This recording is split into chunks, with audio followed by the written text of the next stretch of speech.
Hey Doc, can you hear me? Yep. Mm-hmm. Excellent. There you go. How's it going? God, going okay. Let's see. Let me make sure I got the right thing in it all. There we go. Okay. I got a I got a thing for Social Security for Pete. It's at my house. It came yesterday. So I think Okay. it's the earnings statement because I got one too. It looks the same. I didn't open his. So Oh, okay. so I don't know what you want me to do with it. I mean, I could send it. Uh, I could send it back or you can just hold on to it for now. okay. All right. When you coming home? Hopefully soon. I'm still waiting on a meeting with Matthew, my therapist. Admit. Okay, got it. It's a little different this time. Let me Mhm. fix this. It's now streaming live. Okay. Multi-speaker view. Huh? Oh, no, I'm on Zoom. It's all right. Gallery view. There we go. It's better than the All other right. one. It's They like got like they have a new view, it looks like. mine looks the same. Johnny B looks like he's bunked in for the winter there. Yeah, man. A gift from Africa, handmade. They need these in those in Africa. Yeah, well, that's where they make all this shit in South America, and we're attacking South America and Africa. Mhm. After, hey, what I've been trained to do with insurgency and counterinsurgency, TAC 130s, Mhm. 52 years ago. Mhm. Now we're finally doing it, man. It's happening Oh, down there you go. Okay, so it only took they practiced for 52 years, huh? there. I think that's the game. Anyway, the hat comes from a lot of Dr. Tano's bravery. He wants to do some things at Burkina Faso, if you guys didn't know that. And there's all kinds of State Department warnings. Don't deal with it. But anyway, he's they're trying to save lives over there, and his Well, we don't want that. no man, he does, and so does Dimitri. What So are they subversives? nah, it's all what they do with the gold mines and the oil there, Yeah. so they need to be detoxed with heavy metal detox, and Dimitri has the key to that, and Tano has the brains. And the leader, if you don't know about, you know about the leader there, The leader, Ibrahim Traore. He's like a like like fearless leader and bars bad enough.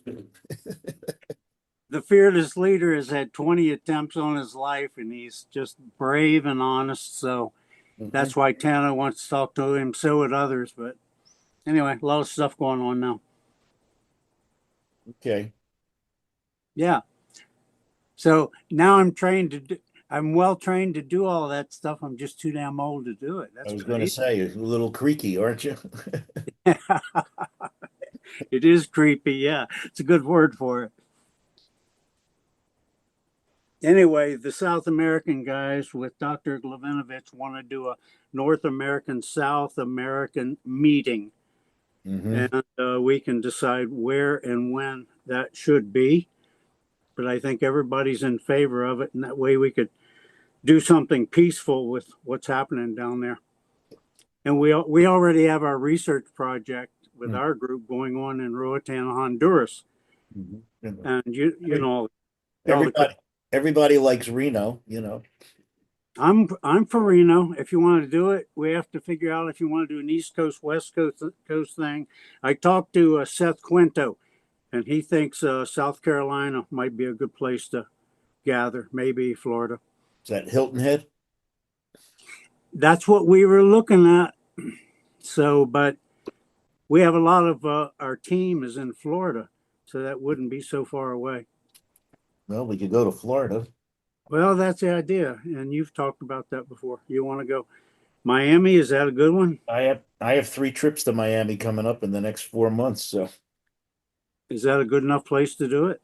well, we do at AMMG. We do at the Doral National Golf Club. That place is absolutely spectacular, and uh, price is usually pretty right too. So, Well, I'll tell you, just because we won't have another opportunity like this, there is only one electromagnetic field protection zone in the United States.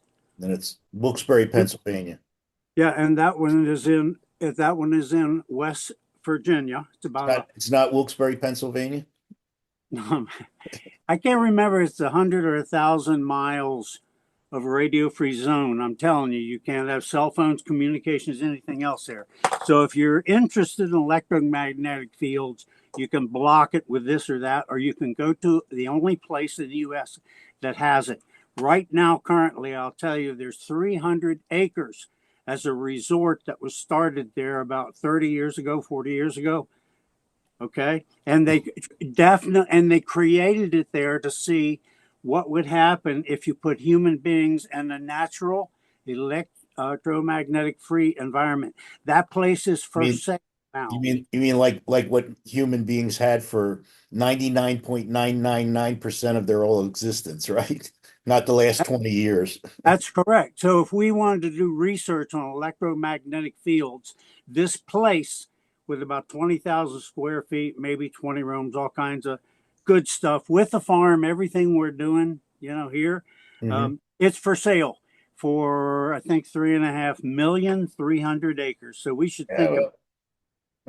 I think we should tap our research guys for that. Dr. Quinn, you got a couple of million laying around for electromagnetic free zone. Yeah, where do I send it? Huh? Yeah, where do I send it? Send it to me. Okay. I'll send it to the guys and we'll get this going. It's a perfect place if we were going to do lifestyle research and electromagnetic study of any kind, because everybody's talking, but you don't see that much action. But I definitely know there's action going on, because that's it. All of the action was going out in Nevada, Area 51, with your military and your generals and the jade and Isn't the Area scale. 51 in Arizona? Say what? Isn't Area 51 in Arizona? I couldn't. No. Oh, I don't. Nevada. No. I should have known that. I think the meeting It's was it's a museum in Las Vegas, right? I mean, well, there's a place here called Area 15 that's a takeoff on it. yeah. It's a nightclub, right? Yeah, well, it's an entertainment thing. I don't even know how to describe it. Well, when we were doing our latest and greatest here 20, 30 years ago, the generals at Area 51 were supplied by the electromagnetic frequency scale or what. It's per scoop. Clinically, one of the complaints that I heard a lot of, and why I went and created my own formula, and you were spot on with the dosages. I think your review of the research was excellent and perfect. And I've come to view collagen peptides as, just like you mentioned, signaling molecules and signaling peptides. And it is an oral peptide therapy, in my opinion. With respect to the complaints, though, that I heard, and why I went and developed my own, is smell, taste, and solubility. Those are the 3 complaints that I would hear frequently.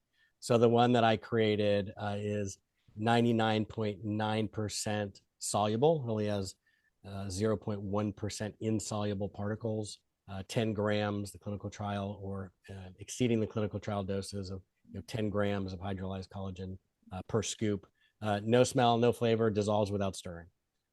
Well, yeah, good thing you brought that up, John, because a lot of collagens actually are not third-party tested, and as we all know, lots of heavy metals. So if you get it from a reputable company like yours, definitely these are things that you for sure check and have good quality with. Yeah, the FDA does not require finished products to be tested for metals, but we do that with all of our products. Not only the raw materials come tested, but finished products we test before release, just to verify and make sure that we're Proposition 65 compliant, and it's really a clean product. So that's available on Full Script, Emerson, Doctor Supplement Store, direct from our website for, you know, wholesale accounts and that sort of thing. But I think you did a great job with the Thanks. research. Okay, well, there you go. You should There are be no proud. fracture outcomes data. I'll just say You should- that, and that's a nice segue into the talk tonight. You want me to introduce you, or you just Yeah, want- go. Yes, please. Yeah, people. Okay, well, actually, Dr. Neustadt, if you've been with us, I mean, the crowd, we all know you. And he's been with us a couple of times, and he's been a big supporter of us. John is a naturopathic physician, researcher, author, entrepreneur known for evidence-based strategies to improve bone health and, as you heard, all about collagen and reduce fracture risk. He's the founder of and president of Nutritional Biochemistry, Inc. and NBI Pharmaceuticals. He started NBI in 2006 after finding that commercially available supplements did not match the nutrient doses shown in the clinical trials, limiting real-world clinical effectiveness. Dr. Neustadt has received multiple U.S. FDA orphan drug designations for investigating natural products as potential treatments for rare diseases. He hosts Delivering Health podcast and serves on the Bone Health and Osteoporosis Foundation Corporate Advisory Roundtable. Wow. He also, your mother must be proud, right? Yeah, she is from above, I'm sure. Just that Bone Health and Osteoporosis Foundation Corporate Advisory Roundtable. I don't know what that is, but it sounds really impressive.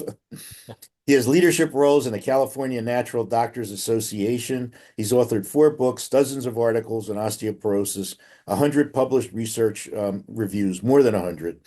Elsevier recognized him as a top 10 cited author worldwide for his work. His most recent book is over his right shoulder there, but we're looking at it, Fracture Proof I had to look to see if I had got the right shoulder there. Fracture Proof Your Bones, a comprehensive guide to osteoporosis. So John, again, thank you so much. And again, thank you at A4M. You were quite helpful there, or at AMMG also with your insights.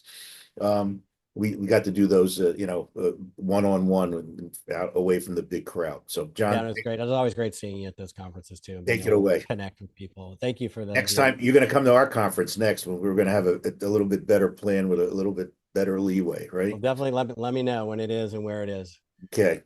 So the talk tonight is on osteoporosis testing. I'm not going to go so much into, therapeutic or clinical strategies. Collagen, I think, is a great supplement to use. It is not my first line, just to follow up on that conversation. A, because there's no fracture outcomes data, and B, because I'd prefer people get the amino acids from food. And I really want to work with them on improving their diet and getting enough protein so they can create their own collagen. But the collagen peptides do have good research on them for improving bone density. We're going to be talking about testing, though, primarily. So let me jump to that and share my screen here. I know there's questions at the end. If people have questions during it, I don't know. I know I've been here a few times. I don't quite remember if that's okay or not, Bill, but I'm fine with it if people.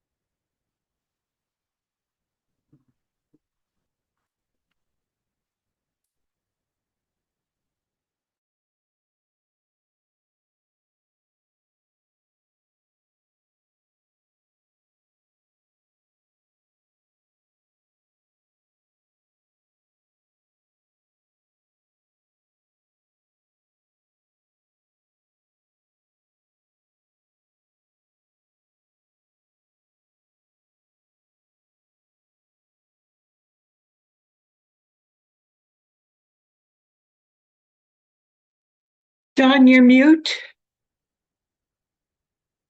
I've been muted the whole time. Wow. Thank you for letting me know. I said the most important stuff. It's all over with. Thanks, everybody, for coming.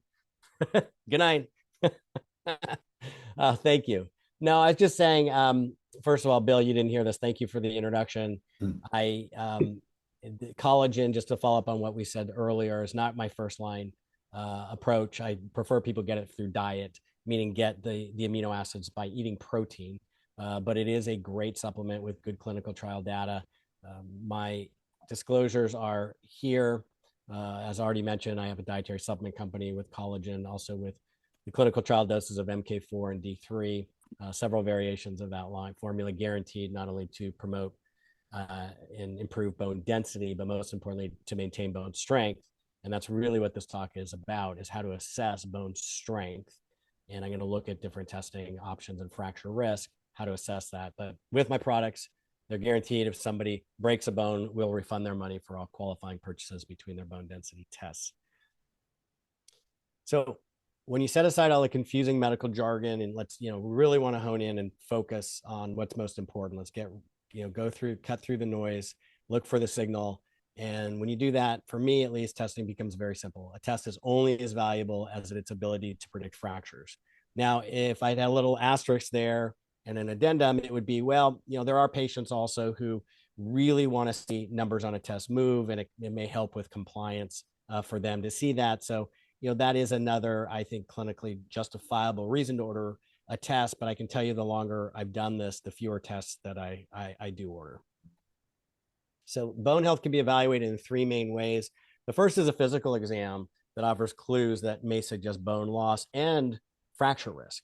So I want to not skip over that. I really want to spend a little bit of time with that and what tests you can do in office quickly, easily, inexpensively, or no cost at all, that can give you great information about somebody's fracture risk and their frailty, to have a conversation with them. Because overall, one of the best results of testing is opening a door to a conversation, to get people to be more involved in their own healthcare and more proactive. So then the second main way that bone health can be evaluated is through tests like DEXA, REMS, quantitative, CT, ultrasound.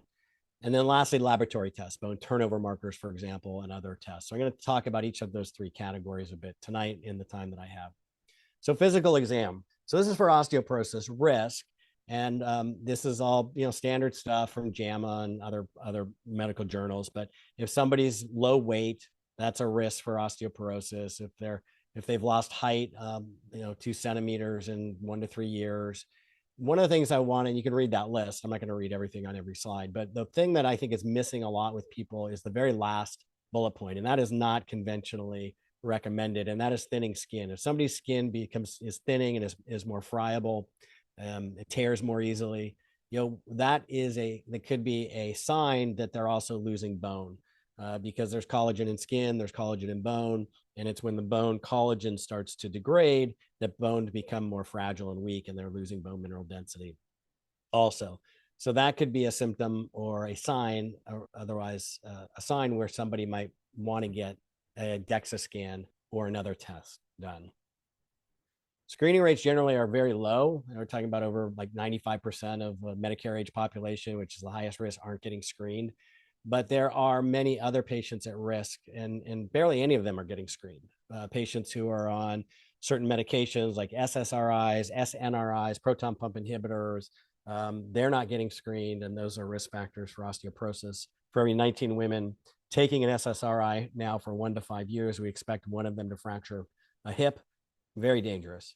Prednisone, people know about commonly, but even common drugs like aromatase inhibitors, known to increase fracture risk. 20% of women on an aromatase inhibitor for 5 years are expected to fracture. Even those patients are not getting screened per the guidelines with a baseline and follow-up testing. With cancer patients, screening rates are almost non-existent for most cancer types. So there's an online fracture risk assessment tool that people can access. It can give them their 10-year fracture risk. And that is if you look at a bone density test, a DEXA test result, a report, at the bottom of most reports that I've seen is a 10-year fracture risk for major osteoporotic fractures. And that is based on the fracs. So they take the age, sex, bone mineral density, a couple other risk factors, plug them into this tool, and it spits out a risk assessment. Now, there are limitations to this, and that is that it doesn't capture many medications that are now known to destroy bone, like I mentioned already, except for prednisone, it does capture that.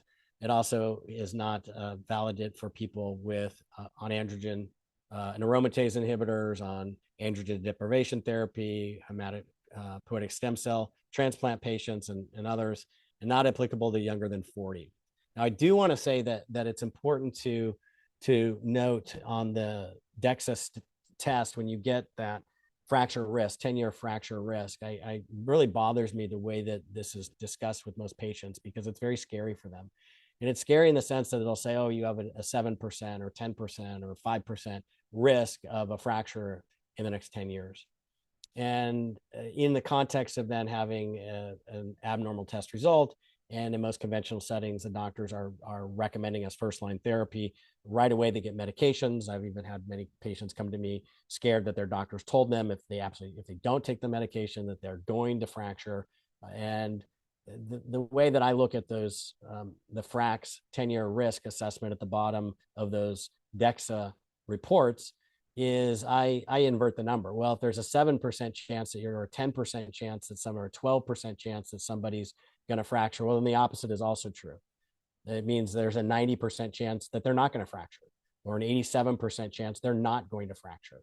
And so I want to put those test results in the proper, correct perspective to help patients calm down and really understand their options, that it is important, but it's not an emergency, and they have time to educate themselves and learn what they can do in terms of creating a holistic bone health program that makes sense for them to reduce their fracture risk. Medications may be part of that. That's a different presentation. So assessing fall risk, 95% of fractures occur because somebody falls. So it's really important clinically to evaluate somebody's strength and stability. So there are tests that have been validated, like walking speed and stability. Those are independently linked to falls and fractures, even after adjusting for bone mineral density.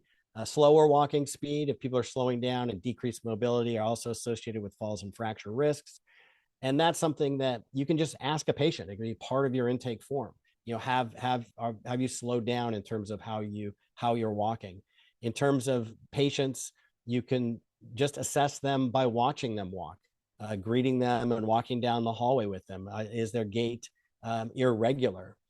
Do they walk slowly? Are they hunched forward? How easily do they get up from a chair? Do they need assistance? Do they have to really push off the arms of the chair to stand up? Those are all clues, clinical clues, that give you some idea of people's fall and fracture risk. And the American Association of Clinical Endocrinology, their guidelines recommend specifically lists impaired gait or balance as key risk factors for osteoporosis-related fractures. And JAMA also emphasizes walking speed is consistently lower among individuals who fall, and gait and balance assessments are central to understanding somebody's fall and fracture risk. So please do not forget just about our clinical evaluations without needing even any labs or hardware, radiology reports, any of that. So strong and steady means your risk is reduced. This is based on a 2005 study. If patients were strong and steady and they had no history of fractures or recent falls, now bone density test would only predict 5.3% of women and 4.3% of men less than 70 with osteoporosis who will later fracture a hip, which is the most dangerous type of fracture. For those over 70, the predictive value went up. That DEXA then predicted 14.6% of women and 10.9 or 11% of men over 70 with osteoporosis who would fracture a hip.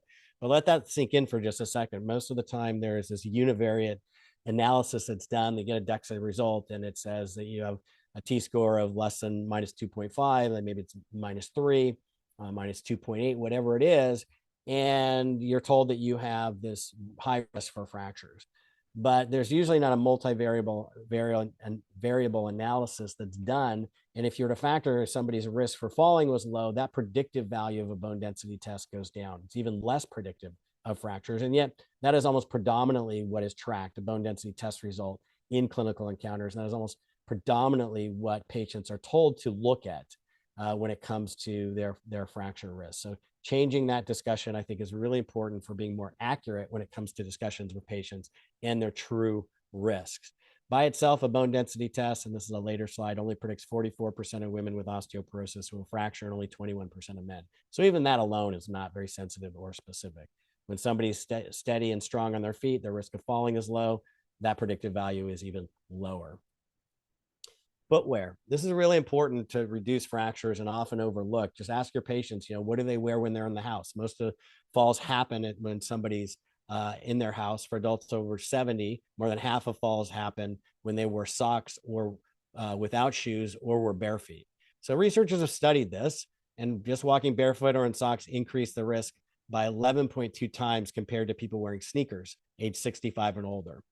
And researchers looked at another group of people. And the bottom line is that the average age of this third bullet point here, 78 years old, who had fallen and fractured and had to have surgery. They were asked what they were wearing when they fell, and 72% were wearing socks, slippers, or were barefoot. So wearing slippers with open heels also predicted falls in elderly women, resulting in hospitalizations. So talk to your patients, and in terms of helping them reduce the risk of fractures at home, wearing indoor sneakers that lace up with good support is the best recommendation. They just wear them in the house and they lace up. It's going to give the best support. What about a one-legged stand? So again, this has to do with strength and stability. It's a validated assessment. There are two tests, the 5 and 10-second one-legged stand tests. It's a predictor or assesses fall risk, functional decline, fractures, and mortality.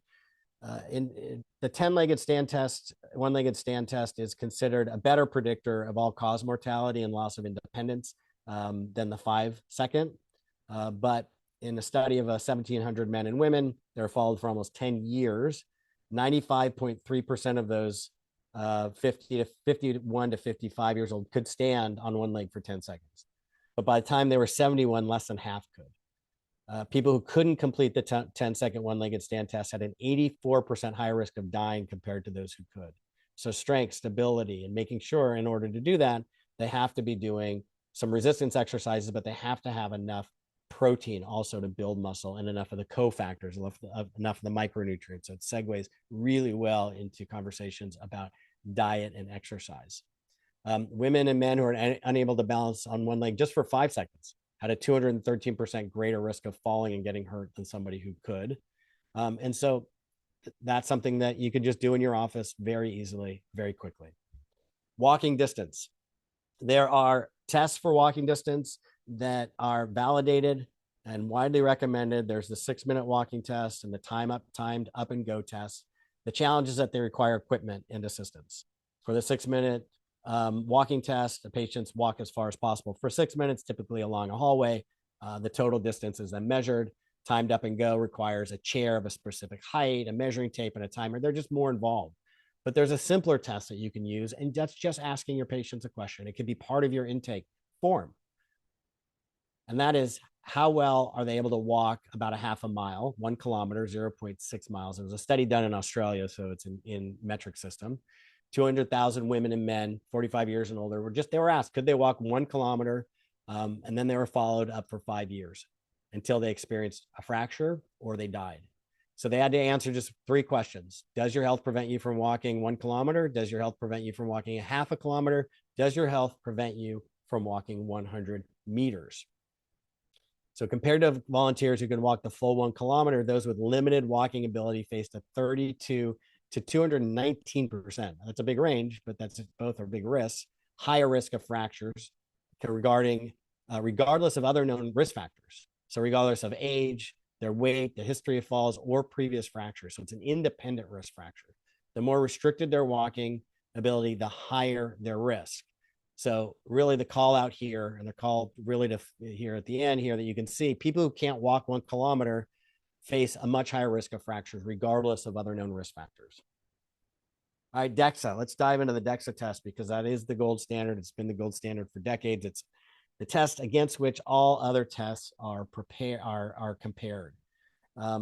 You've got central and peripheral DEXA for diagnosis and treatment monitoring. It's the central DEXA that is recognized to be the tool to use, the test to use. However, there are quite a few people for which a central DEXA scan is inappropriate. Anyone over 300 pounds, anyone with osteoarthritis of the spine or of the hips, where there are calcifications there, if there are arterial calcifications like abdominal aortic calcifications, those all interfere with the bone density test. Even being too thin can give a false bone density test result. Peripheral DEXA, I'm not going to go too much in the technology because we want to focus on fractures in the time that we've got, but it's all here. Interpreting the test scores is here. But the bottom line is for this, that we know all the way from the 1990s that bone mineral density explains less than half the risk for hip fracture. So I already talked about that. the 44% statistic that I cited of elderly women who progress to fractures with a bone density test only predicts 44% of women who will fracture. That was from 2008. And then a 2014 of Annals in Internal Medicine study concluded, quote, among persons receiving FDA-approved osteoporosis pharmacotherapy, changes in bone mineral density are not good predictors of the anti-fracture effect. Now, I really want to drive that point home because, again, the bone density test is what most doctors are focused on. It's what most patients are focused on. And when it comes to the clinical encounter, when they're taking an FDA-approved pharmacological agent and their bone density goes up, the doctor's telling patients that they're protected and the patients believe they're protected. And in fact, there's really not a strong correlation there. And they're not necessarily protected. Their fracture risk is not necessarily going down. And in fact, that's the whole reason why I got into this line of work to begin with, or this specialty, because my mother-in-law was on Fosamax. She was doing a little bit of holistic stuff that I was helping her with, but she was on Fosamax as well. Her physician had prescribed it and her bone density was going up. And so she was happy, he was happy, and I was happy. And then she fell and fractured her hip. And I thought something's wrong. And that's when I sort of discovered a lot of these data. That was in 2005, 2006, so even before the 2014 study came out. But this is not new information. It's just not being talked about and it's not being implemented clinically. So bone mineral density, in fact, only accounts for 4 to 28% of the reduction of vertebral fracture risk from FDA-approved medications.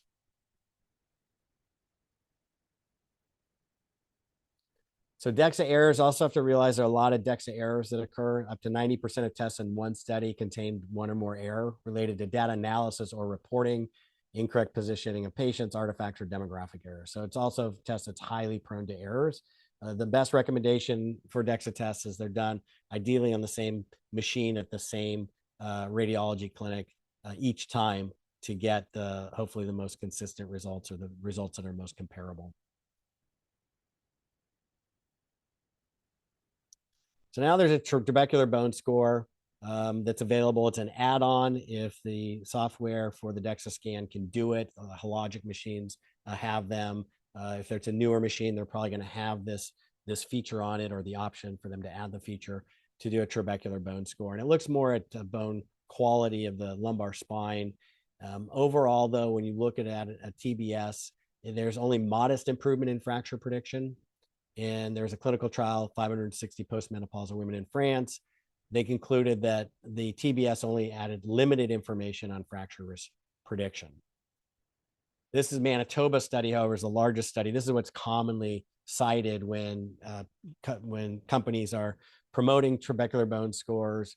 And so I want to talk a little bit about this study, what they found, because there aren't many studies validating this technology, but this is the largest one. It was from Canada, over 29,000 patients.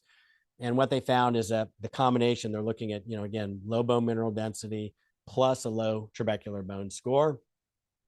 You have 12.1% had spinal fractures, 16.3% had hip fractures, and 15.3% had femoral neck fractures.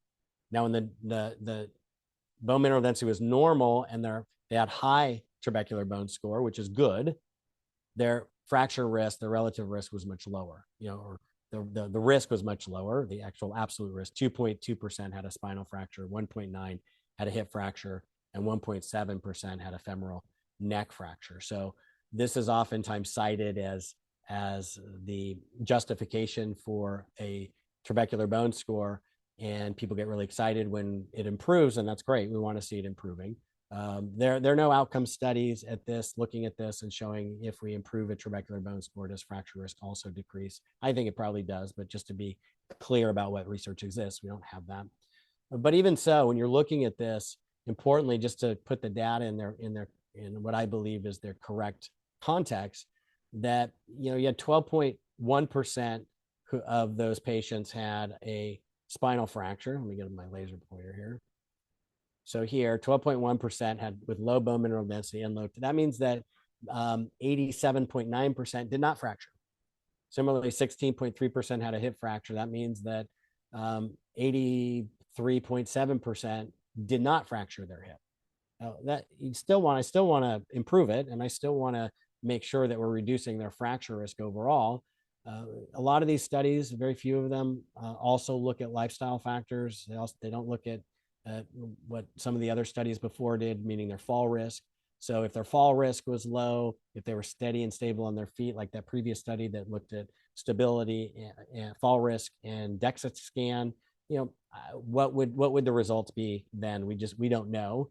But again, my point here is let's not overestimate the tests for patients. It's just all the tests, no matter what you run, are just small pieces of a much larger clinical puzzle when it comes to fracture risk. Biomechanical computed tomography, CT scans can be good because if the radiology department can repurpose existing CT scans, abdominal CT scans can be repurposed. It can save the patient time and some money. They don't have to get another test. There are conversion guidelines for converting CT tests to DEXA T-score and Z-score equivalents or T-score equivalents. It is an alternative or considered an alternative to osteoporosis screening as an option. But what about, well, for advantages, it's not affected by artifacts like DEXA, so that's not an issue. It's accurate in patients with extremely high or low BMIs. And for Medicare patients, and that was just the most recent data I could find is 2007, 10% had received an abdominal pelvic CT scan at that point. So, if they already had one done, it can be repurposed. It's also more sensitive than DEXA at detecting osteoporosis, but let's be clear, that's detecting osteoporosis. That's not necessary. That's not predicting fractures. Those are two different variables. The disadvantage is it's a much higher radiation. So if you look at ability to predict fractures, there have been 13 studies that have looked at the ability of QCT to predict fractures, hip fractures more specifically, which is the most dangerous type of fracture. If a woman fractures her hip, there's up to a 36% chance that she'll be dead within a year. So really hip fractures are the biggest risk, although we don't want to get spinal fractures either. 11 studies show predictive value equivalent to bone mineral density studies at predicting fractures. 2 studies showed superior predictive value, both were enrolled in men. So maybe for men, it might be more predictive, but it's still unclear to me. I don't think there's enough data to definitively know that. The bottom line, overall, QCT is not superior to DEXA at predicting fractures in postmenopausal women with osteoporosis. What about ultrasound? So ultrasound uses, as the name implies, as I'm sure everybody knows, sound waves to look at quality of bone. The United States Preventative Services Task Force conclusion, it has a similar accuracy to central DEXA scans. In one study, broadband ultrasound attenuation in men, it was not significantly associated with fracture risk. So the USPSTF conclusion in terms of accuracy to central DEXA, that's for predicting fractures.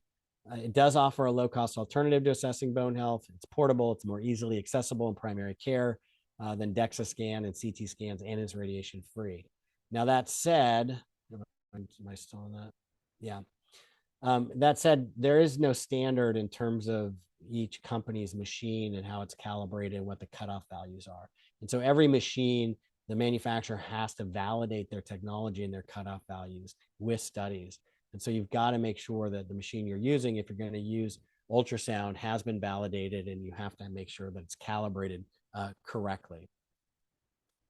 Because the quantitative ultrasound does not measure bone density, the definition of osteoporosis, according to the World Health Organization, based on a T-score, that does not apply, but it does have practical benefits, but it definitely does not have any superior benefits when it comes to fracture risk prediction.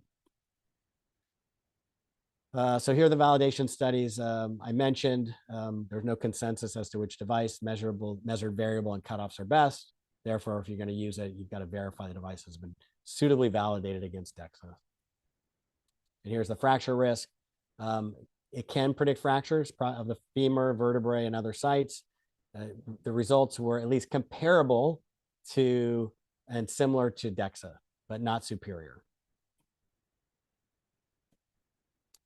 All right, REMS. I'm going to spend a little more time on REMS because that's become a lot more popular. I get a lot more questions these days about REMS. So it's a type of ultrasound, radiofrequency echographic multispectrometry, which I have to look up every time. For some reason, I can't remember that really long name. I just call it REMS. It first became approved by the FDA in 2018. It was developed in Italy. And what it does is it sends It's an abdominal ultrasound, and then there's also hip ultrasound that can be done, and it looks at the quality of the bone. It's been validated against the DEXA test and found to be similar in evaluating osteoporosis risk. Again, osteoporosis risk and fracture risk are two different things. It's just, I want to go back to that and make sure that's really clear. So what about fracture risk? To date, there have only been 2 validation studies that have been run. The first study showed no difference. It was age 30 to 70. Results indicated REMS was as effective as DEXA at predicting fractures, right? So that's okay. That's good. It's not superior, nothing better than DEXA. It's just as equally as valuable. Now, the second study, however, combined REMS with what they're calling a fragility score. So they take the ultrasound wand and they send the sound waves to the bone, and it compares the scatter of those sound waves to a database of healthy bone in the vertebrae and the hip that are within certain 10-year increments, so 20 to 30-year-old, 30 to 40, 40 to 50, etc., and of the same sex. So 30 to 40-year-old men, 30 to 40-year-old women. It's being compared to somebody in those age ranges, or whatever the patient's age is. If they're 65, then it'd be a 60 to 70-year-old. Now, what they showed is that in this study, this second validation study, that 34.8% of women who experienced a lumbar fracture and 6.3% of those experienced a hip fracture. That means over 5 years, the REMS was be able to predict or detect those percentages. If you remember from the previous slide on DEXA and the predictive value of DEXA from that 2008 study, 44% of women with osteoporosis will fracture. So it actually showed that showed worse predictive value in this of fractures than a DEXA. And for men, the test was able to predict 33.8% who would have a lumbar fracture and 10.7% who would have a hip fracture. For DEXA, that 2008 Annals of Internal Medicine study had a 21% fracture prediction for men. So the REMS may actually be better for men at predicting fractures than a DEXA. Again, I think we need more research, but here are the numbers in terms of fracture predictions. Now, importantly, though, the fragility score comes into play because 94.5%, so almost 95%, did not fracture their spine for women when their fragility score is less than 37.2. So lower the fragility score, the better. 99% did not fracture their hip when their fragility score was less than 32. So I think that's really great data to share with patients if they get a REMS, meaning if the value of this might be to show who's not going to fracture even more than who's going to fracture, meaning that if their fragility score is less than 32, 31.9, 30, 31.8 and lower, there's a really good chance, according to this study, that they're not going to fracture in the next 5 years. That was the duration of the study, 5 years. For men, similarly excellent results, slightly different fragility score cutoff values, but also excellent at predicting who is not going to fracture. The REMS, there are some benefits to REMS over DEXA. No ionizing radiation. Many patients from a DEXA T-score is invalid, like premenopausal women, pregnant women, children, men under 50. They could benefit from a REMS test. Also for FRAX, the online tool is not valid for patients younger than 40, but REMS can be used for those patients. It's also less expensive than a DEXA. However, insurance is not covering a REMS test yet.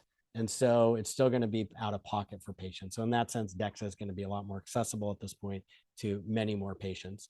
REMS is portable, so there's greater access. It can be in somebody's office or at health fairs. Now, that said, we also don't know if that fragility score improves, meaning if they have a higher fragility score and then it goes down, does their fracture risk also go down? If you remember from the DEXA test, an improvement in bone density, at least with the FDA-approved medications, is not an indicator that their fracture risk is improving.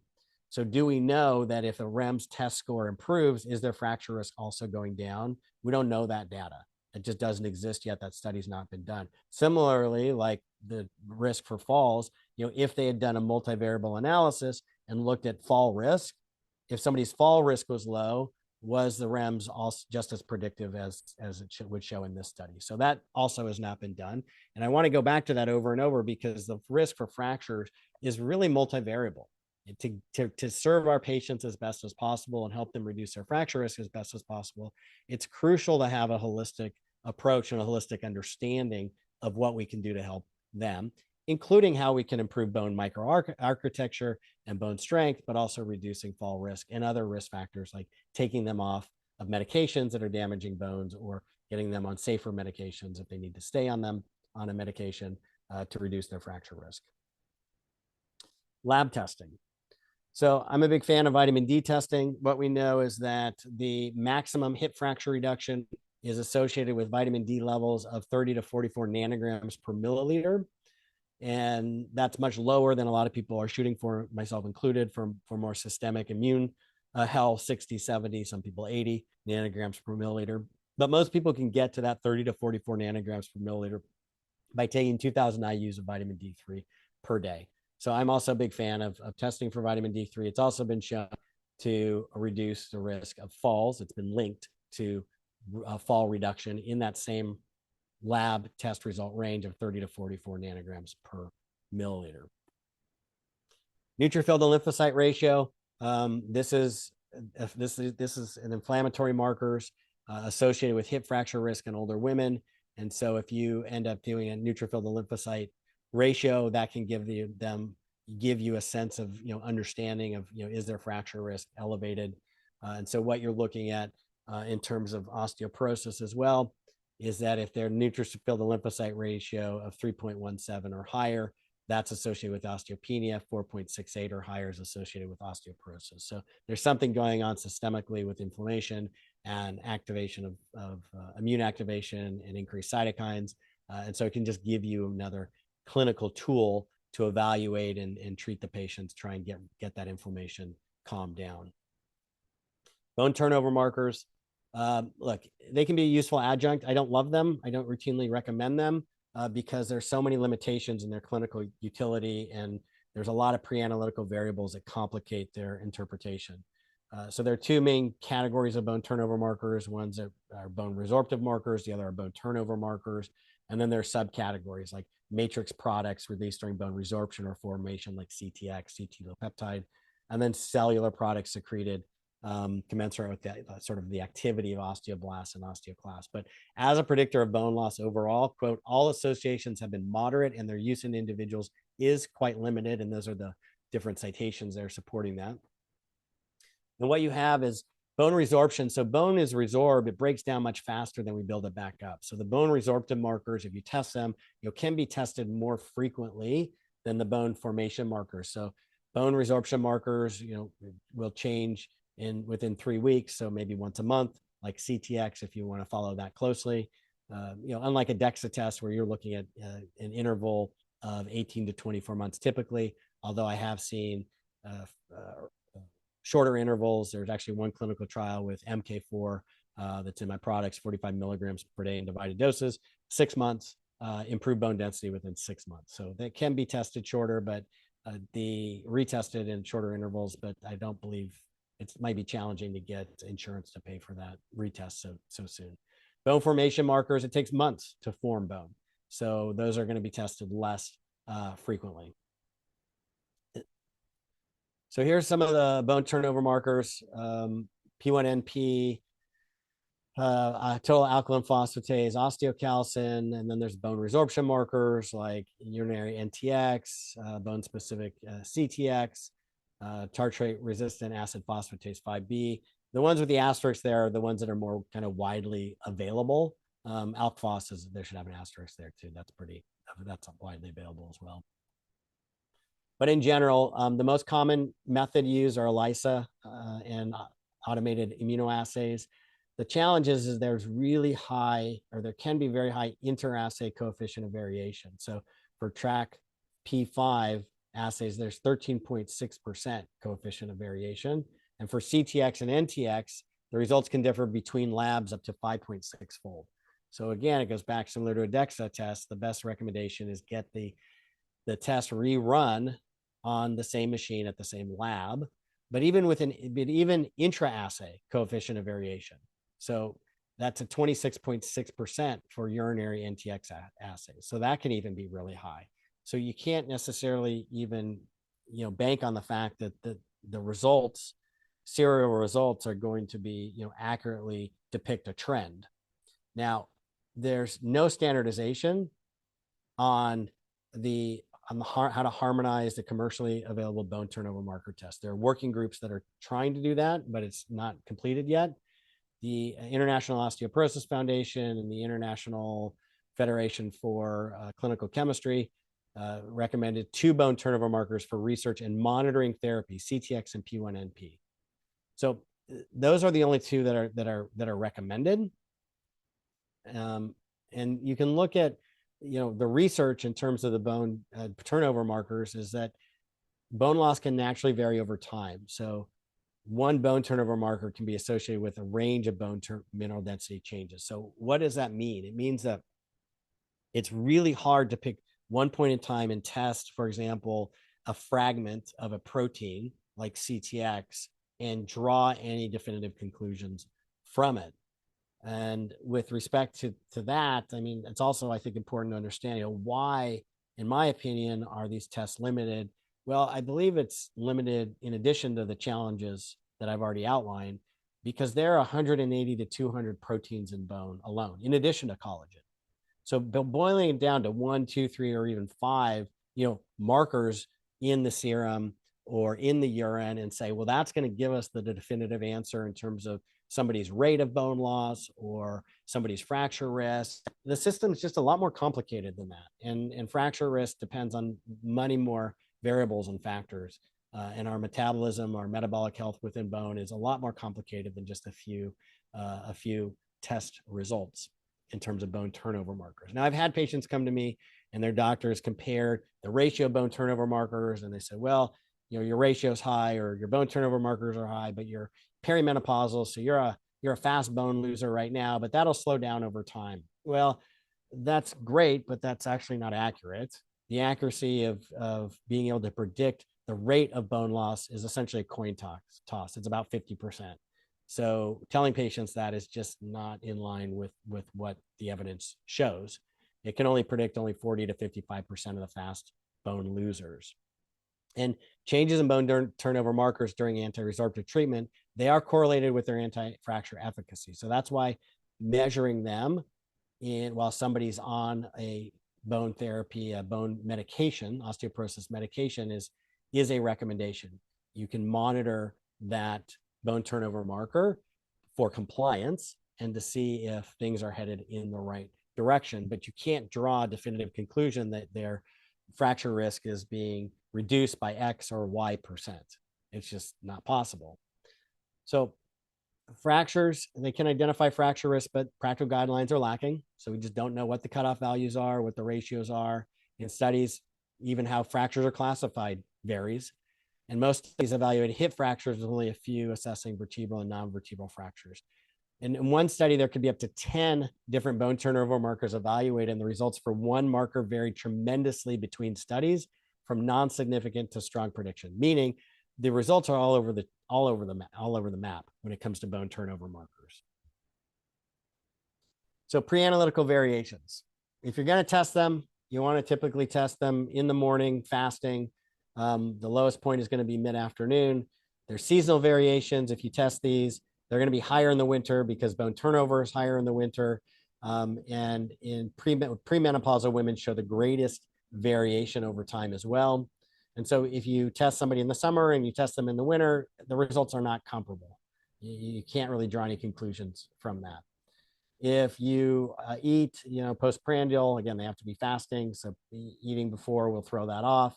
If they've exercised in the last 48 hours before testing, that'll throw off the results. If they're smoking or have low BMI, if they are premenopausal, bone turnover rises during the mid to late follicular phase and falls during the mid-luteal phase. So the best practice is to test during the follicular phase. So not only do you have to make sure with premenopausal women that you're testing in the correct season or comparing the same season year after year, but also the same time in their cycle, in their menstrual cycle, in order to try and get at least as accurate results as you can also understanding all the other analytical variations that are occurring. Extraskeletal considerations, if they do have systemic sclerosis or other, matrix remodeling diseases or conditions going on, congestive heart failure, dilated cardiomyopathy, bone turnover markers increase. Those concentrations increase. And also, if they fractured, for up to a year after a fracture, bone turnover markers can be increased. So the Scientific Advisory Board of the European Society of Clinical and Economic Aspects of Osteoporosis, Osteoarthritis, and Musculoskeletal Disease, it's a freaking mouthful to say. They came together, they looked at all of this data, and they prefer P1NP and CTX based on the specificity to bone and their relatively low analytical variability, as well as their performance in clinical trials. So high values may indicate need to investigate secondary causes of osteoporosis, and testing them can improve fracture prediction, but only slightly, again, only slightly, with a gradient of risk of about 1.2 standard deviations increase in the bone turnover marker, in addition to clinical risk factors for bone mineral density. So what does that mean? Even they're saying you really can't just look at this number on the test. You've got to look at their other clinical risk factors and their bone mineral density and take that, create an entire picture to get a more accurate assessment of fracture risk. And even with the bone turnover markers, their ability to predict fractures is slight. They say here, slightly. For an individual patient, bone turnover markers, quote, are not useful in projecting bone loss or treatment efficacy. And it is recommended that serum P1NP and beta CTX be used to monitor, again, adherence to bisphosphonate treatment, medication treatment. Now, let me just say something about natural approaches. So when you look at natural approaches and bone turnover markers, and this is, I think, where there's a fallacy out there amongst colleagues when they say, okay, we're going to treat a bone turnover marker, and if it goes down, we're going to assume that their fracture risk is decreased. Well, if you look at undercarboxylated osteocalcin, I think that's a great example of it. That's a vitamin K dependent protein. And when it's undercarboxylated, it's a functional marker for low vitamin K status. Now, there are multiple types of vitamin K1, and then vitamin K2. There are multiple forms, MK4 and MK7 are the two commercially available forms. All forms of vitamin K are going to reduce undercarboxylated osteocalcin. So, and if you look at a lot of companies that are marketing dietary supplements with vitamin K, they'll cite the osteocalcin research, undercarboxylated osteocalcin, that it improves that, and therefore it's good, right? But what about clinical trials with clinical endpoints? Fractures as the endpoint, bone mineral density as the endpoint. Vitamin K1, there have been 2 clinical trials on vitamin K1, 5 milligrams and 10 milligrams. Neither dose in postmenopausal women with osteoporosis. In neither study was bone mineral density increased. It did not stop bone loss. It did not increase bone density. One of those 2 clinical trials also evaluated fractures. Vitamin K1 did not reduce fractures, did not decrease fracture risk. But of course, it reduces undercarboxylated osteocalcin. MK7, similarly, multiple clinical trials in various doses, and all doses tested, has never been shown to stop or reverse bone density loss. It never has been shown to improve bone density, only slow down how fast somebody loses bone density. And in the highest dose study, 320 micrograms, in one study, the women taking it lost bone density at the hip faster than those who did not. That's MK7 form of vitamin K2. No clinical trials looked at fractures, so we don't know if it reduces fractures. Whereas MK4, 45 milligrams per day in divided doses, has been shown to, yes, it'll decrease undercarboxylated osteocalcin, but most importantly, improve bone density and also maintain bone strength, as indicated by over 70% fewer fractures in clinical trials. So again, just relying on surrogate markers and changing a number on a test does not necessarily mean that somebody's fracture risk is being reduced. And so look for those clinical outcomes in the studies, not just relying on surrogate markers. In a multivariable analysis, this is an interesting study looking at, well, I'm not quite there yet, CTX and NTX. So CTX, International Osteoporosis Foundation, International Federation of Clinical Chemistry, Laboratory Medicine, they recommend CTX, not NTX. So the European Society also mentioned CTX. here, International Osteoporosis Foundation. They change much faster, as I mentioned. So you can, if a patient does want to see those numbers on the test, if that'll be helpful for compliance, if that would help them feel better, then yes, definitely test it. But again, don't put too much, in my opinion, too much emphasis on it. Do they predict fractures? So there was one study, 2000, evaluated the association with fracture risk in postmenopausal women. And what they showed is a multivariable analysis where if their CTX, the highest association of relative risk for fractures was when they had a low bone mineral density, the highest quartile of CTX, urinary CTX, and that showed the highest relative risk. When DHES was lowest, there's some predictive value. When estradiol was also low and serum CTX was also high, that also showed some predictive risk. But kind of looking again at this multivariable analysis can get a little bit better picture in helping you understand somebody's fracture risk and trying to improve it. These are the products that I developed. As I mentioned, they've been on the market almost 20 years now. There are 3 different versions. They've got MK4, 45 milligrams per day, plus vitamin D3, 2,000 IUs per day. All of them do that. All of them do. Osteo MK4 here on the right has no calcium because not everybody needs calcium and not everybody needs the same amount as a dietary supplement. Osteo K Minis has 400 milligrams of calcium per day, and Osteo K 1,000 milligrams. And they are all backed by our Strong Bones guarantee, meaning that within 6 months, bone density will stabilize or improve, but more importantly, it'll maintain bone strength. If somebody breaks a bone, we'll refund their money for all qualifying purchases between their bone density tests. And I'm happy to take questions.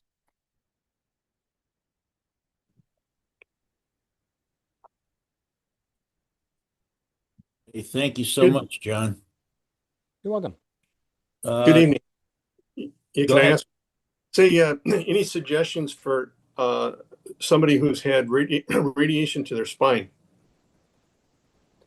So, single level or multi levels, and the marrow's distorted now, and bone density is lost, and yeah, the challenge is if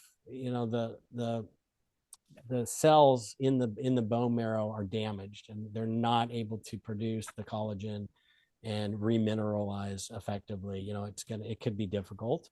But I would do, the same sort of recommendations for would hold for that patient as I would have for pretty much any other patient, looking at it from a holistic perspective. Diet, making sure they're getting enough protein, which I like based on the research, minimum of 0.6 grams of dietary protein per pound of body weight per day, plus 30 grams of total dietary fiber per day, because that's going to be vegetables and fruits and with the micronutrients, minerals, vitamins, and also helping to regulate blood sugar and improve the gut microbiome, the strong gut-bone connection now that's been well documented. Give those raw materials to the bone, to the body to heal the bones and improve their strength. And then things that will reduce their fall risk and fracture risk, strength, stability, very important. If they're not sleeping well, sleeping less than 6 hours a night is associated with higher osteoporosis risk. And a UK study came out. They looked at biobank data in the UK that 70% of incident fractures in the UK were due to sleep issues, that alone. Making sure they're not on medications that will increase their fall risk. And I believe it's, last I looked, I think over 90% of patients, elderly patients over 65, are on medications that increase their fall risk. So that holistic approach, I think is really important. The supplementation that I mentioned, also very important in terms of helping to stimulate and promote, healthy bone, physiology and bone repair. thanks. You're welcome. Okay. I don't see any questions here. Dr. Nario, do you have anything? Yes. So great discussion, John. Thank you. So got some interesting questions here for you. So they're asking here about, so osteoporosis is often viewed as a woman's condition. And in relation to assessing men, what are the clinicians missing? What should they assess? I know there's a hormonal here that you're going to probably mention, But how can we address men's concern, which is probably a label that's given to only, or connotation given to women only, as in terms of a condition? So 80% of osteoporosis does occur in women. That's why most of the research is done in women and mostly in postmenopausal women. 20% of cases are in men. So for testing for men, looking at that neutrophil to lymphocyte ratio, I think that's important. Looking at their vitamin D level, I think is important. Definitely looking at parathyroid hormone, looking at their testosterone level, but also looking at estradiol. So the clinical trials with testosterone in terms of bone density, and there are no fracture outcomes data, but it appears that the improvement in bone health and bone density is primarily due to the testosterone being converted to estradiol.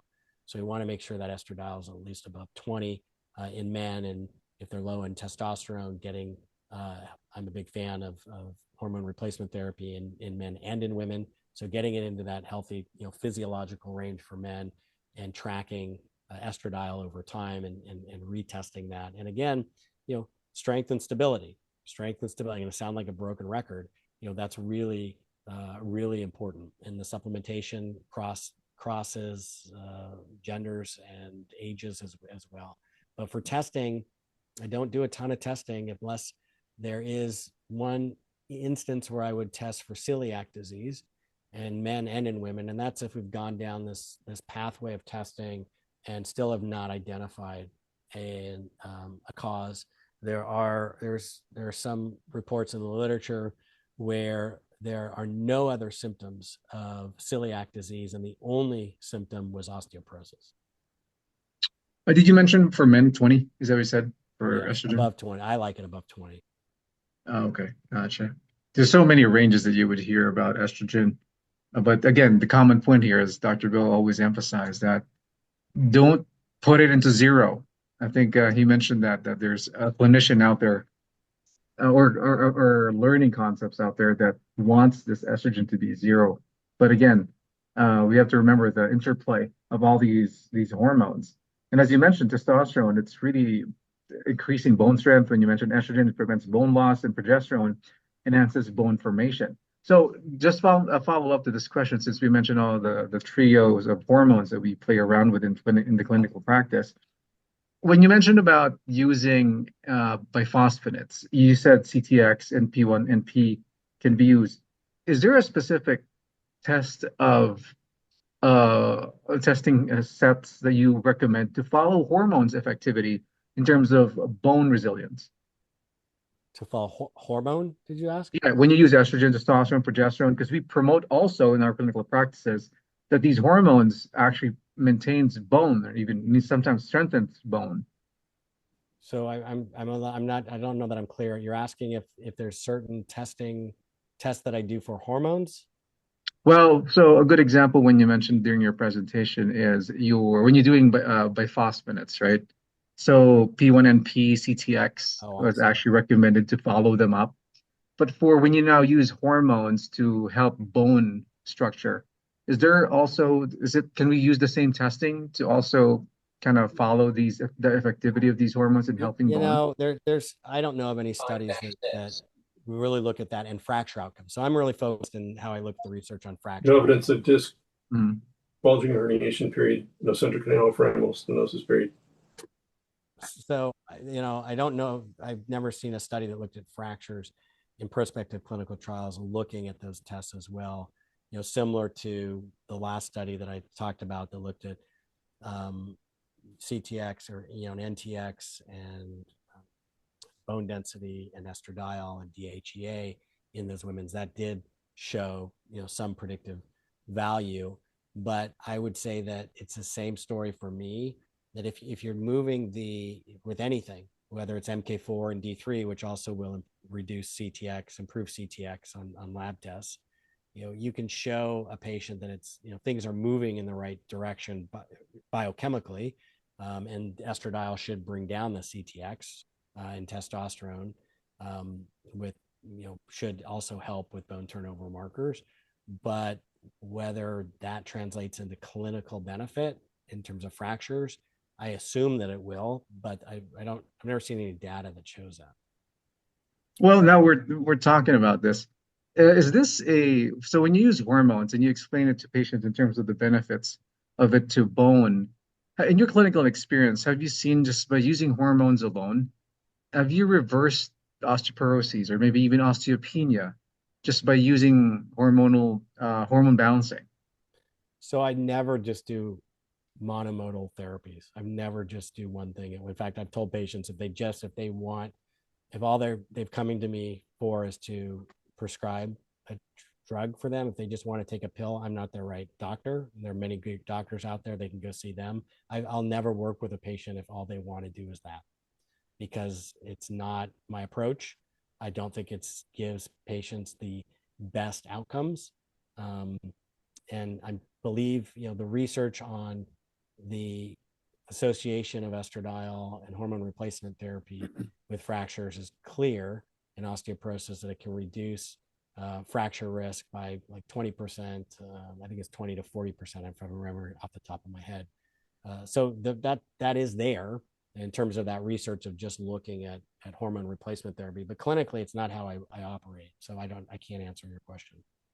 Right. So it's really more preventative. I think even FDA agrees with estradiol or estrogen therapy being a preventative therapy, but not as a treatment for pathology. You're right, and I think that's a mistake. I think that it is FDA. So hormone replacement therapy is FDA approved for the prevention of osteoporosis. It is not approved for the treatment of osteoporosis, and it's used off-label. I do believe that, and I talk to patients and other clinicians, that's what they do. They're just doing primarily hormone HRT with patients. Bone density is going up. Now, you can't get enough data just from a single clinic and anecdotes of that it's reducing fractures as well, but I've got to believe, just given the other data on the link between HRT and fracture reduction, it's also reducing the fracture risk. So I think the FDA at some point hopefully will approve it. I hope they do, because I do, at least it's my belief based on my knowledge and research, that it does improve bone density, can be used as a treatment for HRT, can be used as a treatment for osteoporosis. Right. Here's an interesting one. How common are silent vertebral fractures, and why do they matter? That's a great question, and I don't have a strong answer. I don't know the prevalence of silent vertebral fractures, and it might be, that's one of the challenges in also looking at the research, is how fractures are reduced. Clinical fractures versus incident fractures versus fractures that don't cause pain, fractures that do cause pain. How important are they? I've had patients go in and they've gotten an X-ray and they don't have a fracture, or maybe they do have a fracture, but the radiologist detected an old fracture that has already healed up. So I don't, unfortunately, I can't really answer that question with any certainty. Can I give you a little insight on that? Oh, I don't have any stats. It just lets you know what's going on about that question. So I read imaging for a company in Michigan, and the insurance companies are very involved with the administration from this company. And they have instituted an AI program. Well, they hired a company that's using an AI program that analyzes lateral chest x-rays, thoracic spine, and lumbars, looking for a percent of reduction of anterior vertebral body height, and that the terminology of slight wedging gets penalized, that they want vertebral body fracture. Now you're going to have to say it's age indeterminate, but at let's say it was 20% is the mark. The insurance company wants that reported because their index of healthcare costs skyrockets when these people have undiagnosed, even though they're asymptomatic, vertebral body fractures. Just thought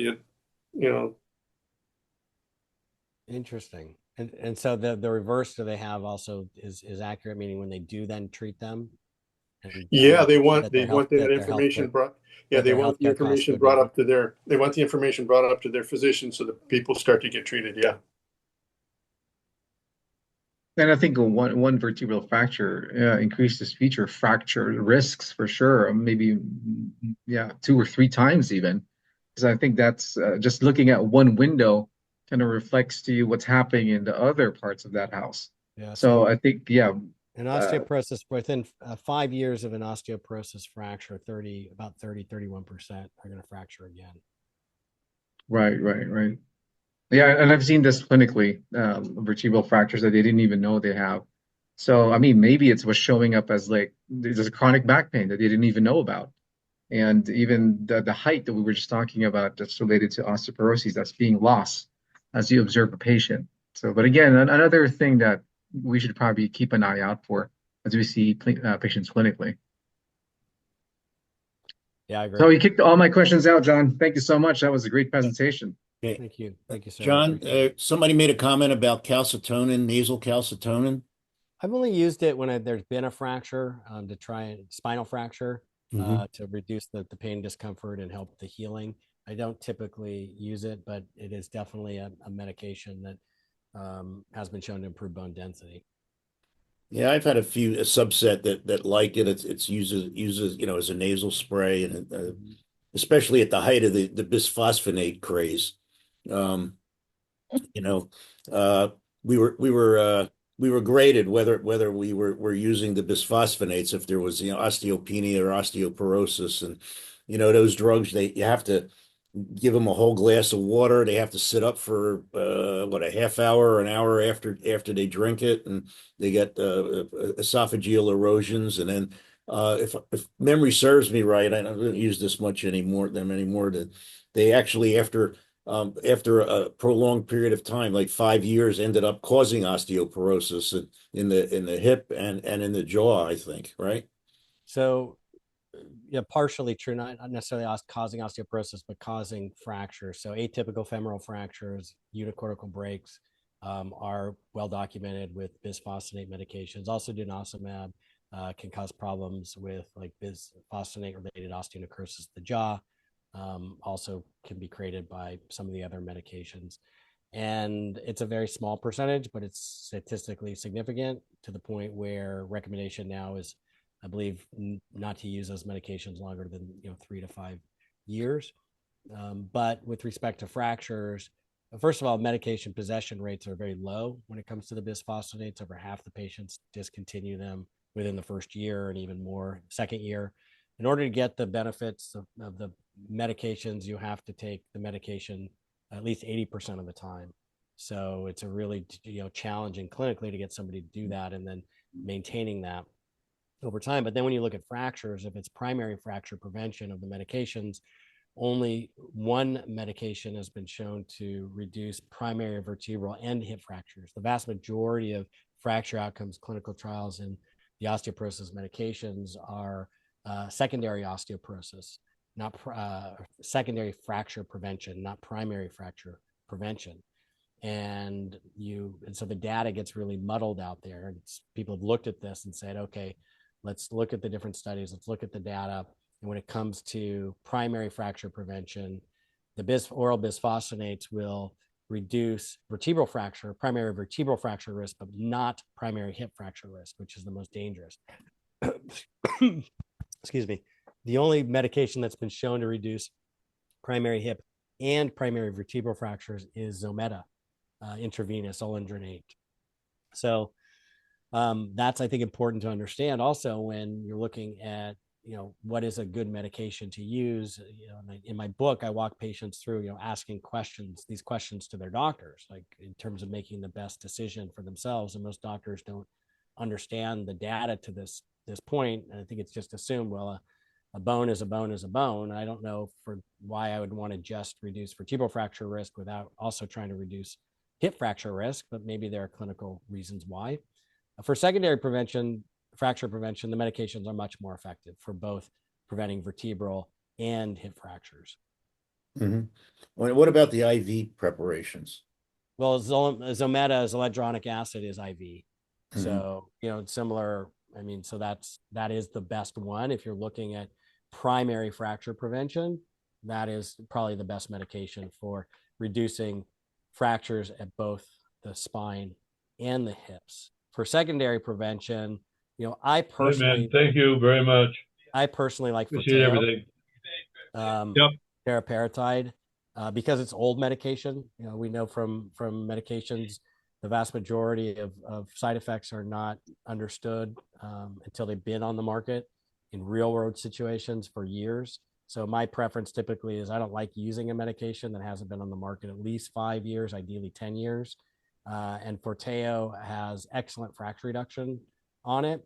The black box warning is BS.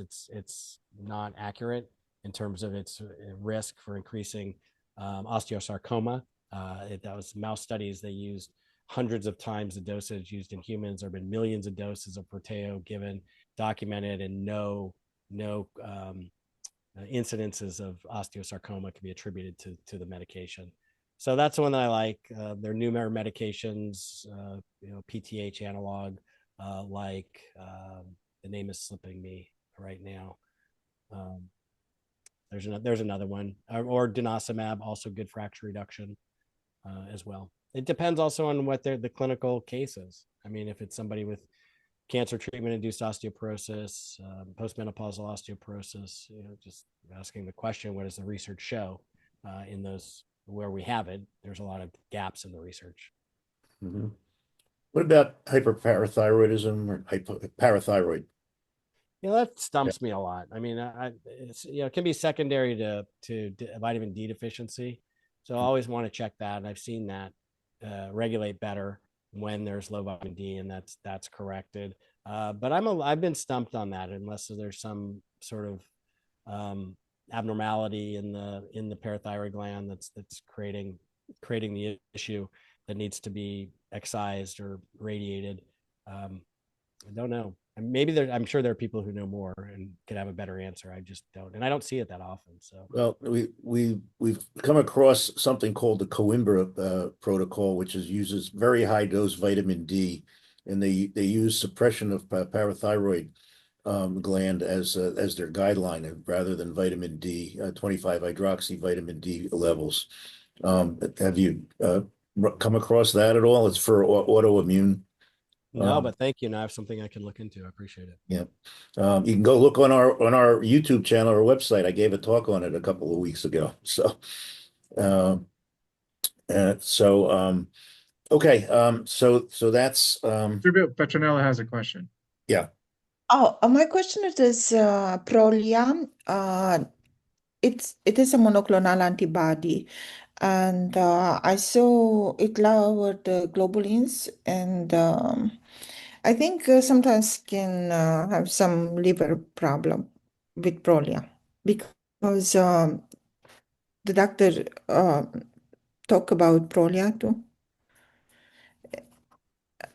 Dr. Neustadt, Yeah, he said about Prolia, donezumab, that it's Prolia. correct. And I'm sorry, is there a question, or you just want me to talk about the medication in No, general? are you aware of the side effects? Because I have some patients, and then I saw and I looked online to search for the side effects to see from Prolia, and I think it gives hypoglobulinemia or it has I'm not aware of that. no. Okay. Yeah, we used to use zoledronic acid in residency for hypercalcemia, but I know some doctors it's very good to give, but I didn't know it has such a good profile for osteoporosis that reduces the fracture risk because it's given only IV once a year. Yeah, I mean, it's the fracture outcomes are good with that. Direct class, yeah. I mean, it's very good compliance. You give the patient IV over half an hour or whatever, once one dose, and it lasts for 1 year. Yeah, that's great. I mean, yes, and that's why some of these, even the weekly oral bisphosphonates were developed, were to try and increase compliance as well. But when you're looking at, so I'm going to show you this is a chapter in the next. Well, it's in the first edition of the book too, but I'm expanding it. This is the manuscript chapter for the second edition of my osteoporosis book, and so this is looking at the relative risk reduction for secondary fractures with the different medications.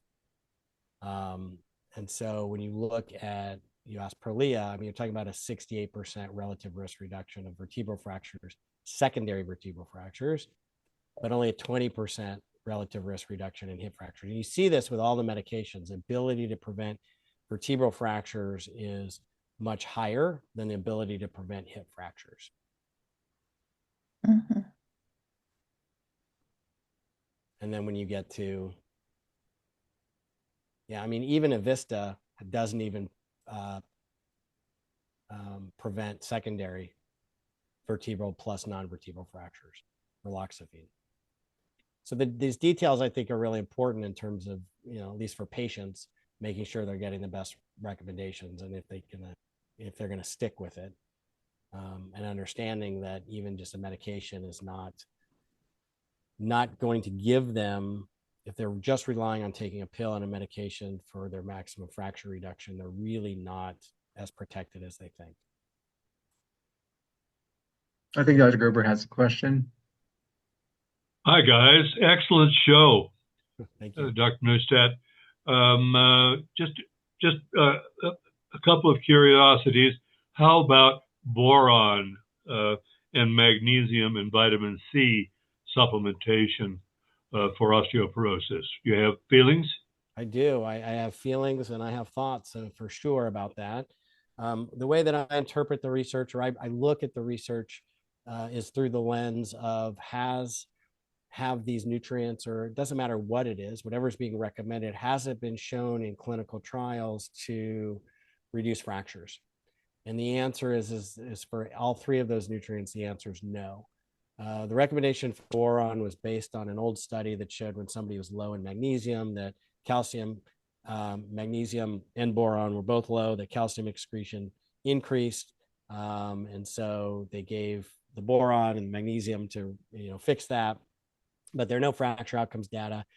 Magnesium epidemiological research shows a correlation between osteoporosis and fractures, but that's based on food frequency questionnaires that are notoriously are prone to errors, and it's very different when a nutrient is in a matrix of other food and chemicals. To tease it apart and just say it's that one nutrient, that's the one thing that's doing it. And when you look at the prospective clinical trials on magnesium, they just don't exist in terms of fractures. Now, I'm a fan of people getting magnesium and getting enough. A lot of people don't get enough in their diet, but when it comes to a bone support dietary supplement, I'm looking at what nutrients have been shown to not just improve bone density but reduce fractures. And with the MK4, what we're seeing is over 70% reduction in fractures. And somebody should be taking a good multivitamin with magnesium in it anyway, I believe. But there was one study from the 1990s looking at magnesium oxide, prospective clinical trial, and it did improve bone density, but it was underpowered to detect fractures. It didn't see fractures. And as we know from other research, just because bone density changes doesn't mean fractures are being reduced. Thank you very much. And just add a little bit about boron. I think you might get some indirect effects. It might not be, statistically significant, but boron binds sex hormone binding globulin. So you'll get a relative increase in estrogen and testosterone by binding the protein, that one of the proteins that circulates the hormones in the circulation. So you'll get a relative increase in free estrogen, the estrogens, and free testosterone. So that might explain some of its a bit of efficacy, but I don't think I would, like you said, John, wouldn't hang my hat on we're going to give you boron and increase bone density. Yeah, and I think mechanistically there probably there could be a case made if somebody's sex hormone binding globulin is going up and you want to bring it down. I mean, that's a strategy. It sounds like that could help regulate that. But it, Yeah, well, we do, we measure that all the time, and that's one of our go-tos for if the sex hormone binding globulins are high, we'll use that, and it's pretty effective. We use anywhere from 3 to 9 milligrams. I've yeah. heard as high as 30. I've never used it at 30, but at 3 to 9 milligrams. And usually we can bring the sex hormone binding globulins down from 120, 130 down to, in the 30s, 40s, and 50s, which is about where it should be. So pretty quickly too. And there's some good clinical trials on boron for osteoarthritis and joint pain. Mhm. In fact, it's in my joint support, Right. my Arthro Balance product because of that. So I And think again, clinically there are definitely reasons to use it. I just yeah, and again, so it makes sense if you got a relative increase in your estrogens and your testosterone. There are anti-inflammatory effects there also. So again, yet you kind of have to connect the dots. Yeah, I like that. Thank you. Somebody asked about strontium. I see Petronella in the chat. May I address that briefly? Sure. I'm not a fan of strontium. So the bottom line is strontium, yes, has been shown to improve bone density and has been shown to reduce fractures. So why then am I not a fan? Why do I not recommend it? Well, I don't for the following reasons. Every clinical trial on strontium has been done on strontium ranelate.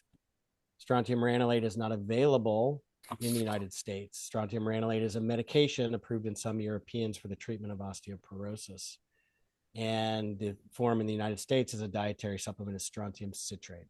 So the marketers take this research and they, from Europe on strontium ranelate, and they say, well, let's just assume it's equally as effective. Well, that's an assumption. So, okay, let's assume that the ranelate has nothing to do with it. Let's assume that. So if we're going to do that, I mean, let's just be honest, what we know, what clinical trials there are and what there are not. And what does it show for strontium ranelate? In postmenopausal women with osteoporosis, there have been 5 large clinical trials. 4 of the 5 showed only vertebral fracture reduction, about 45%. No hip fracture reduction. Only 1 of the 5 clinical trials showed hip fracture reduction. So to me, it's doubtful overall whether it reduces hip fractures. It will improve bone density, that's for sure. It does incorporate into bones, but because it does, and because it's a mineral, it affects the bone density test results and it gives a false bone density test. In Europe, where it's a medication and they can correct for that, they can get more accurate bone density test results. In the United States, the machines do not correct for somebody taking strontium.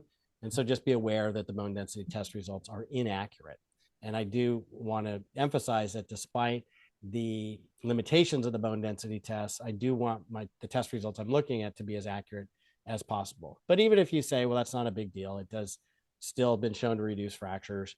Well, what we're looking at is possibly about a 45% relative risk reduction in vertebral fractures in postmenopausal women with osteoporosis, which is no better than Fosamax, and doubtful. Maybe it reduces hip fractures, but only 1 of the 5 clinical trials showed a statistically significant benefit for hip fracture prevention. And then there's a safety issue.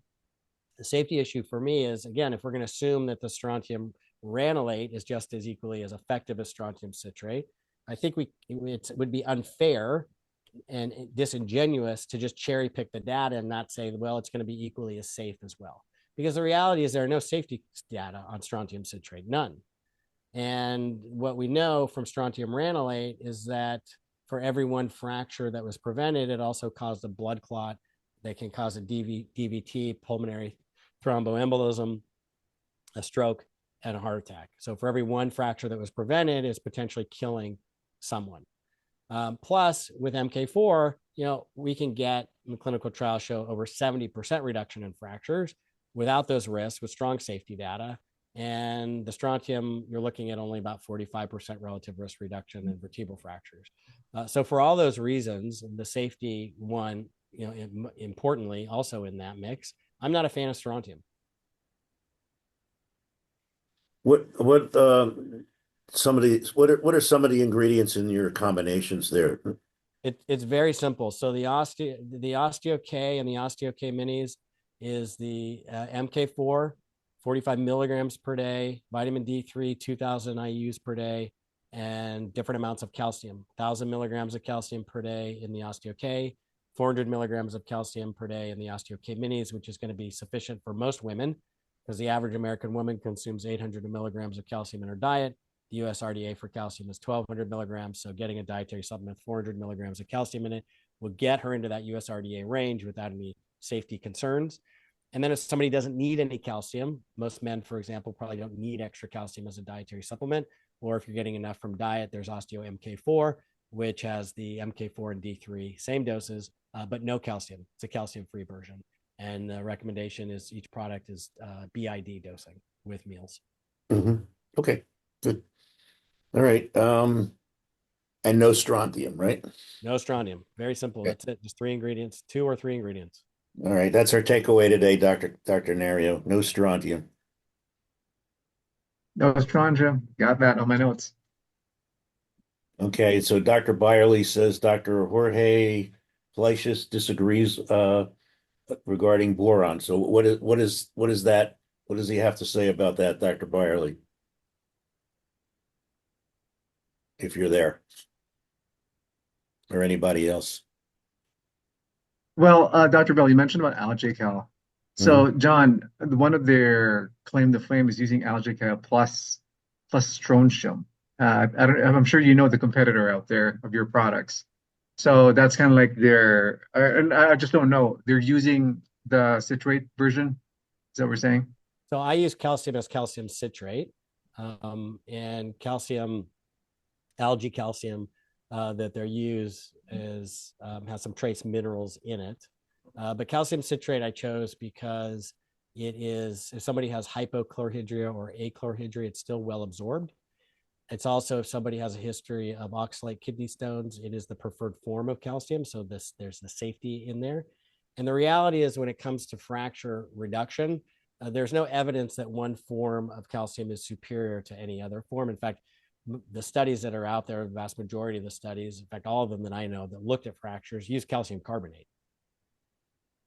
Right. Oh, no, I was pertaining Dr. to George Fletchus has a YouTube video that would disagree with our guest tonight. And boron has the syn porter for calcium too. So it's there for a purpose in the body. I'm not saying it's not. I never said it's not there for a purpose in the body. I never said people should avoid taking it. But if you look at if you can show me clinical trial data that shows that boron reduces fractures when you supplement with boron, that would be new news to me. Well, watch his video on YouTube. Because he actually gives studies that show fracture reduction. He absolutely if you do a literature search of PubMed right now, you will not find any. I guarantee you. Watch the video. I appreciate it. I'm always open to learning new things, but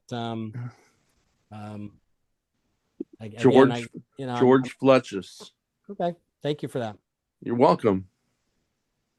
Oh, John, I was pertaining to strontium citrate that AlgaCal is actually possibly using, because they wanted to add strontium along with the use of AlgaCal plus for osteoporotic patients. I think that's their protocol. So, as you said, Renolate is not here in the US, right? Correct. Okay. Well, because I was reading their studies, they're promoting the product to me too. So this is nice to know that this is not the same product that you're pertaining to in studies. So if they have fracture data on strontium citrate, is that what you're saying? Are they presenting fracture data, clinical trials on fracture data with strontium No, citrate? it's just the combination that they're saying that they should use their strontium also along with their AlgaCal plus. So the data part is really more of, I'm sure you know about this. They have their clinical studies about their product. Do you know that? Yes. No, sir. Yeah. Go ahead, Billy. Well, anyway, yeah. So I was just talking to the rep of this product. So it's just now this was not expounded on when, of course, they were talking about maybe why not, right? But people will not be buying it. We do find out. But anyway, it's nice to know. It's nice to know.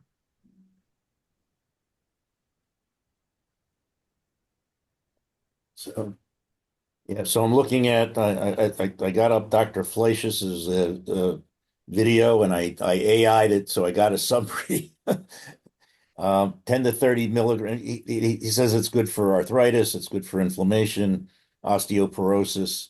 10 to 30 milligrams a day. I mean, nothing came through here as far as studies, so we'll have to do a little bit more digging there. So, but that's what I came up with here. So, like I said, we've used low dose boron again just for sex hormone binding globulin control. You'll get relative increases in estrogens and progesterone, and rather in testosterone. So in my mind, that would be like a secondary. It's not a primary reason for improving osteoporosis, but increasing free hormone levels, should help with the picture. So okay, it's my 2 cents on it. So.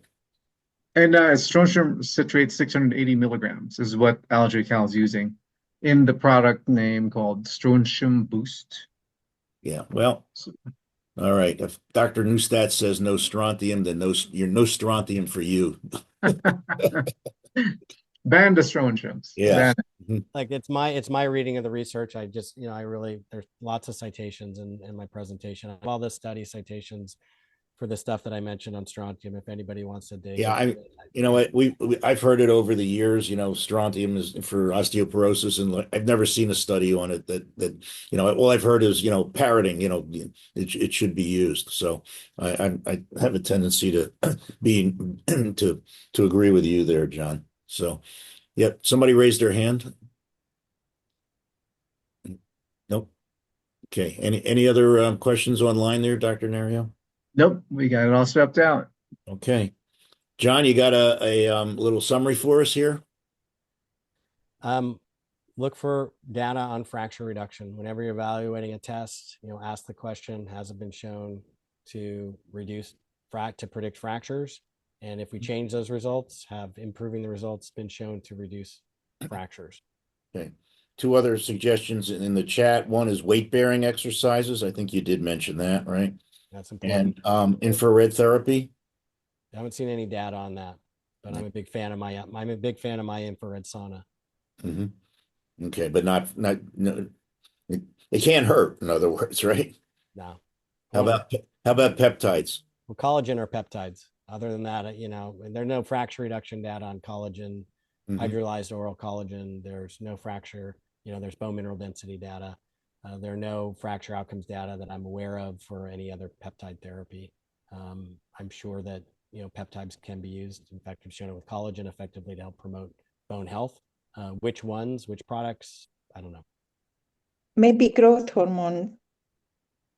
There are some peptides that acts like growth hormone too, because growth hormone has something to do with the bone growth too. Yes. I'm thinking. Okay. And it goes down with aging. All right, John. Always a good time. Where are you appearing next?